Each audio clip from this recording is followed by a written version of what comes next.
Hi, this is Surya. Welcome back to Beyond Classroom and to the series finale. We have covered all the key principles. Now it's time to put everything together. We are going to look at two real passages with two full question sets, worked through step by step exactly the way you should approach them in the exam. As we go through the examples, feel free to pause the video and answer the questions first, then check your answers with me. Let's get started. As a quick reminder, here is the game plan we'll apply to every single question. Read the statement and mark the keywords. Locate that section in the passage, remembering that the answers appear in the same order as the text. Compare the underlying meaning, not just individual words. Decide on your answer and write the exact word required. Part A features a factual, true, false, not given passage. Part B focuses on a yes, no, not given opinion text. Let's begin. Let's look at Part A. Read this passage carefully. The Great Wall of China is not a single structure, but a network of walls and fortifications built and rebuilt by successive dynasties over more than 2,000 years. Its main purpose was to defend China's northern frontier against nomadic raids. The materials varied with the region. Early sections were often made of rammed earth, while later Ming-era stretches used brick and stone. A 2012 survey put the total length of all its branches at over 21,000 kilometers. Despite a popular belief that it can be seen from the moon with the naked eye, astronauts have confirmed that it cannot. Today, sections near Beijing draw millions of visitors a year, though much of the wall lies in ruins. Pause the video now, apply your strategy, and decide on true, false, or not given for all 5 statements. Let's check your answers. For statement 1, several dynasties worked on the wall over many centuries. The passage says it was built and rebuilt by successive dynasties over more than 2,000 years. The meaning matches perfectly, so the answer is true. For statement 2, the wall stopped all invasions from the north. Be careful here. The passage tells us the wall's purpose was to defend the frontier, but it never actually says whether it actually succeeded in stopping every invasion. Since the text gives no information about that, the answer is not given. For statement 3, the entire wall was built from brick and stone. The passage clearly notes that materials varied and that early sections were made of rammed earth. Therefore, the phrase "the entire wall" is a direct contradiction. The answer is false. For statement 4, the wall can be seen from the moon with the naked eye.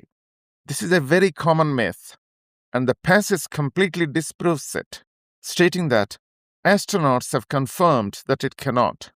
You can point directly to the words that disagree, so the answer is false. For statement 5, large parts of the wall now lie in ruins. The passage concludes by saying, much of the wall lies in ruins. This is a direct paraphrase, so the answer is true.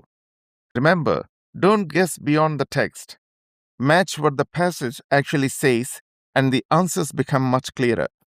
Now let's move to Part B, where we shift from facts to tracking a writer's opinion. Read this text.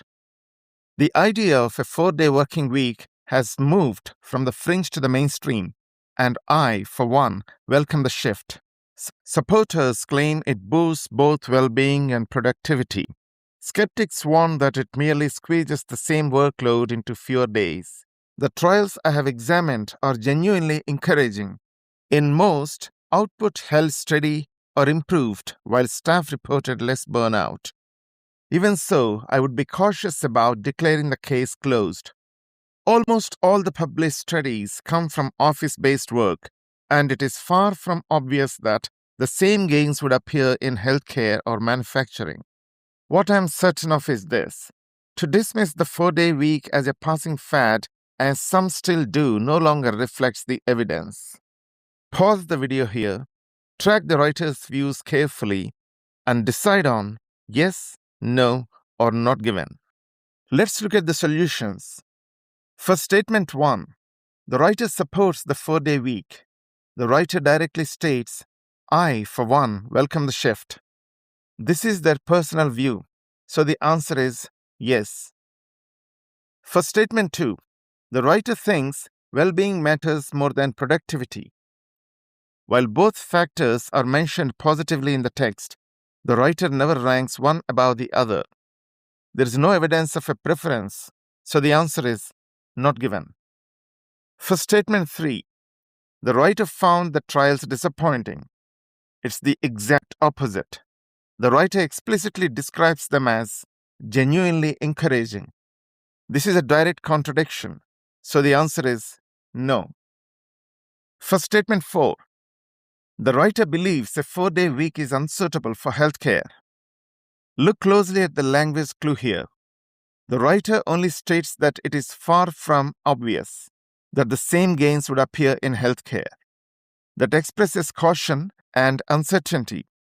It is not a definitive claim that it is unsuitable. Because the writer doesn't take a firm stance, the answer is not given.